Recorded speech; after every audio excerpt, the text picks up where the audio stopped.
Huh. I can't go to the funeral. I'm going on a trip now. Besides, you haven't done much of wifey duties.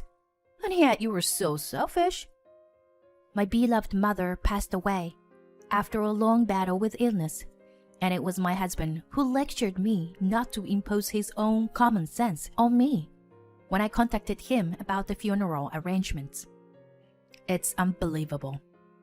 I don't know anyone more unreasonable who prioritizes a trip over his family's misfortune. Neither I nor the stupid man knew at the time that things would turn out so horribly a few days later. My name's Sally, 32 years old, and I work at my parents' flower shop. Many different people visit the shop, and I feel a sense of fulfillment every day. For example, people who order a bouquet of roses with a slightly embarrassed look on their faces to propose to their lovers. People who come to get gardening advice because it's their hobby. And Linda, a regular customer, was one of them. She was a very bright and talkative person who always made our family laugh. A few years ago, when I was at work, Linda suddenly asked me, "Are you dating anyone, Shelley?" I was surprised by the sudden question from Linda. But my mother answered right away, "I hope she meets someone nice. But Shelley is shy, so..." I couldn't help but blush. Although I had some dating experiences, I had never met anyone I could imagine marrying. However, my parents were probably worried about my future as an only child. Meanwhile, Linda, who found out I didn't have a boyfriend, said, "Would you like to meet my son?" That was how I met my husband, Edward. To be honest, I wasn't very excited at first. But as soon as I met him, my heart started beating. I was drawn to Edward's smiling face, which was like a blooming flower. He talked about his work, his friends, and his hobbies in traveling, and made me laugh a lot. We naturally became a couple and got married 2 years ago. I'm worried about Mom, so is it okay if we live together? My husband, who had been living with Linda at his parents' house, asked me about living together. If Linda, my mother-in-law, had been a difficult person, I might have hesitated, but I liked her and we quickly decided to live together. I'm really happy that Shelley is becoming my daughter-in-law. Don't worry about the housework. Leave it to me. Shelley, just take care of your mother the most. I also felt like crying when Linda became a little tear-eyed. In fact, my mother had been in and out of the hospital after being diagnosed with cancer around that time. Her condition was not good, and my father and I were running the store. My mother used to have a good figure, but she had lost a lot of weight since she got sick. I haven't been this skinny in how many years? Although my mother was laughing, there were days when she was bedridden all day when her body was not feeling well. For my parents' sake, I did the housework in my parents' home on the second floor between my jobs. Honestly, I was so busy that I couldn't even take care of my in-laws, and I was completely dependent on my mother-in-law. I'm sorry, Linda. I haven't been able to do much for this house. As I bowed my head to my mother-in-law, she smiled and said, "What are you saying? Don't worry about us, okay?" Previously, my mother-in-law said she regrets not being able to take care of her own parents. She always told me that. I was so grateful for having a mother-in-law like Linda. However, my husband Edward had a completely different attitude. I understand that your family is going through a tough time, but aren't you relying on too much on my mom? You got married, so think about which family should be prioritized. Oh, yeah, you're right. I'm sorry. Since it was true that I was relying on my mother-in-law, I couldn't strongly argue back. Moreover, when my husband saw me come back from my parents' house, he said, "Shelley, prepare the dinner. Hurry." Soon after coming home, my husband began to demand that I do housework. He gave me various orders. But he lay on the sofa, laughing while watching TV. My mother-in-law, who couldn't bear to see this go on, yelled, Edward, stop it already. "Her family is going through a tough time. You know that. And yet, you come home and order her around like a slave. Who do you think you are?" My husband was surprised and taken aback by the anger of my mother-in-law. "What are you talking about? I married because I wanted you to have an easy life. I just thought it was natural for a daughter-in-law to prioritize her in-laws." My mother-in-law continued to scold my husband, who kept making excuses. "You're just like your father, with no consideration for others." With his mother's words, my husband sulked and fell silent. My in-laws were divorced, and Edward's father seems to have been quite a domineering husband, and my mother-in-law had a hard time with him. She laughed and told me that she was the one who asked for a divorce after her grandparents passed away. From that day on, my husband became more subdued. But he didn't like it when my mother-in-law supported me more than him, and our relationship as a married couple wasn't that great. Meanwhile, my mother's condition worsened and she was hospitalized. The doctor told us that her condition was quite serious, so if there was anyone we wanted to see her, we should call them. When I told my husband and mother-in-law, Linda cried and said, "Shelley, your mother always listened to my boring stories with a smile. You must feel so lonely and frustrated." I tried not to cry too much, but my mother-in-law's words made tears overflow. We embraced each other and cried together. My husband had a look on his face as if he had been left behind.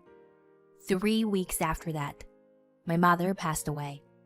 I had seen her suffer through hospitalizations and painful expressions. But in the end, she passed away as if falling asleep. "Mom, you can finally rest now. I'm happy for you." My father and I shed tears while looking at my mother. My husband and mother-in-law had been informed in advance about my mother's critical condition. "Please, spend some time together as a family of 3. Don't worry about us. Let us know if there is anything we can do."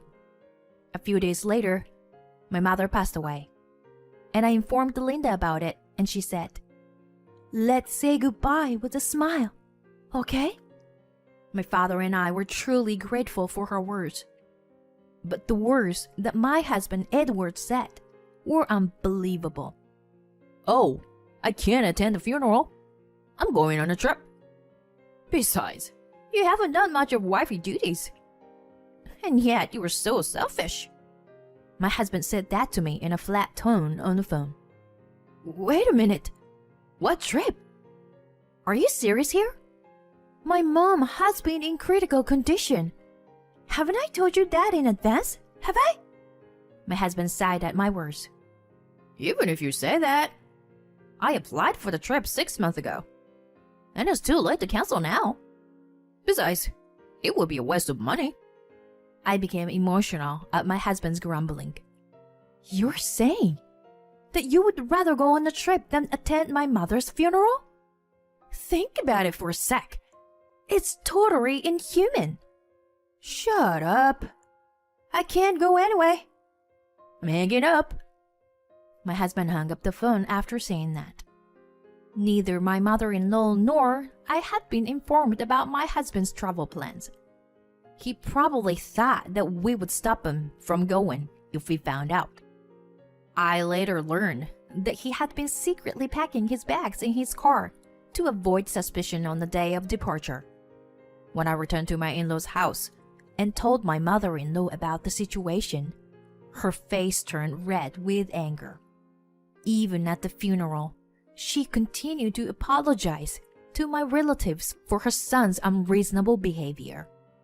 "Linda, please lift your head up. You did nothing wrong. You have always been kind to me, and my father and I are grateful. My mother also used to say, that she was glad to have you as my mother-in-law. My father next to me also spoke to my mother-in-law. Shelley is right. We are truly grateful to you for making time for our family to spend together at the end. My mother-in-law kept crying. In the end, we said goodbye to my mom with a smile. I thought that from now on, I would do my best for my in-law's house, as I had been relying on my mother-in-law so much. However, just 3 days after my mother passed away, something happened. As soon as I returned home from my parents' house to my in-law's house, I noticed that something was wrong. It was already dark, but there was no light in the house, and it was quiet inside. When I entered the living room, I was surprised and let out a loud voice. Linda! Linda! I found my mother-in-law on the floor. Her body had already become cold. I panicked, but immediately called an ambulance. However, shortly after arriving at the hospital, the doctor told me that my mother-in-law had passed away. The cause of death was a heart attack. It was a sudden and unbelievable reality. I contacted my father and tried to call my husband, but couldn't get through. It wasn't until 2 days after my mother-in-law's death that I was able to reach my husband. Shelley! I'm sorry about your mom's funeral. Well, I'm tired, so I want to rest at home soon. Are you resting too now? The funeral is over? He continued with a smirk, and I told him, "We're about to attend the funeral." Huh? It's been about 5 days since your mother passed away, right? Hearing my husband's thoughtless words, I became emotional. It's your mother's. Linda's funeral. She had a heart attack 2 days ago and passed away while you were enjoying your trip like an idiot. In a raised voice, I hung up the phone and sent the address of the funeral home to my husband's smartphone. The master of the ceremony was my mother-in-law's brother, my uncle. My husband arrived after the funeral was over. Mom! Everyone looked at my husband with cold eyes as he arrived in a panic. He was wearing a brightly colored sweatshirt, in stark contrast to our black funeral attire. My uncle berated him for his inappropriate attire. Edward, why did you bother coming now? Shelley and Linda had told me everything. Do you even realize how stupid you were?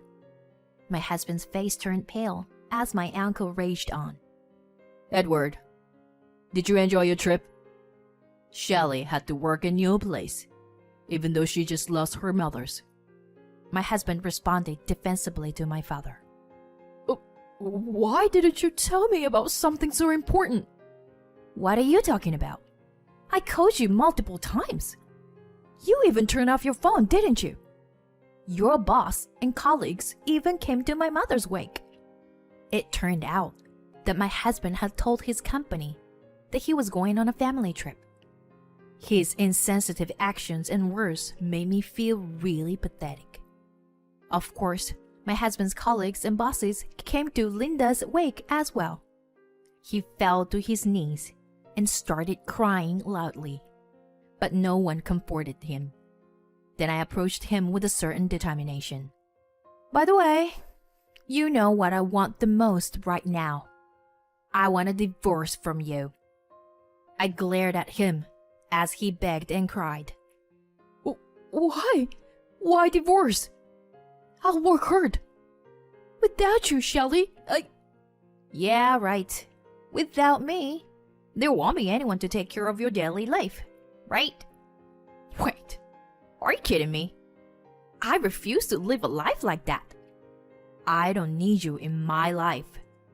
After I coldly and calmly said that, my husband didn't say anything back. After a while, our divorce was finalized, with my father accompanying me during the discussion. In the end, my husband completely turned around and said to me, "You will regret leaving me. I'm going to be rich." I felt nothing but disgust towards my ex-husband, who spoke as if he was taunting us. The husband who used to have a smile as beautiful as blooming flowers was no longer there. Moreover, to my surprise, he had quit his job. Or rather, he had no choice but to quit. After that incident, when he went to work, he received harsh, icy stares from his boss and colleagues. Unable to bear it, he apparently quit his job, using a resignation agency a few days later. When I heard about it, I was disgusted by his dishonesty. I couldn't help but feel ashamed that he had once been my husband. Breaking up with him was truly the best decision. Several weeks after the divorce was finalized, my ex-husband ran into the store with a pale face and pleaded, Shelly, please help me. This can't be happening. As it turned out, on the day my mother passed away, my late mother-in-law Linda had taken a certain action. She had changed the beneficiary of her life insurance to me with the intention of cutting ties with Edward. My ex-husband, who planned to support himself with the life insurance for the time being, was quite panicked after finding out about this. Yet, he thought he could manage somehow, as he still had the house. But the house had originally belonged to his uncle. Having lost his job and his house, my ex-husband boldly asked me for help. Hey, help me out, Shelly. Can you let me stay in this house for a while? This is all because you took the money that I was supposed to receive. You should take responsibility and support me. I retorted to my incoherent ex-husband with those words. I am deeply grateful for all the help your mother had given to me, but I have no gratitude towards you. Then my ex-husband turned bright red and tried to grab me. Edward, stop it already. Don't come any closer to my daughter. My father immediately appeared from the back of the store and pulled my ex-husband away. Then we heard the sound of a police car stopping in front of the store. My daughter's ex-husband is stalking her. Please, take this guy away. Quickly. My father had reported Edward to the police as soon as he saw him. My agitated ex-husband's elbow hit the police officer's cheek, and he was taken away in. After that, my ex-husband's life followed a downward spiral. He apparently asked his relatives for help, but was rejected by all of them. It was a case of reaping what he sowed. I also issued a restraining order against him. Since that day, he hasn't appeared in front of me again. And then, I rented the empty store next to the shop and started a flower arrangement class. At first, most of the students were regular customers, but now we have new students joining us, and we are enjoying it. My father was depressed for a while, but gradually regained his spirits and worked hard. My mother and mother-in-law Linda loved this shop, and I want to continue to protect it with my father.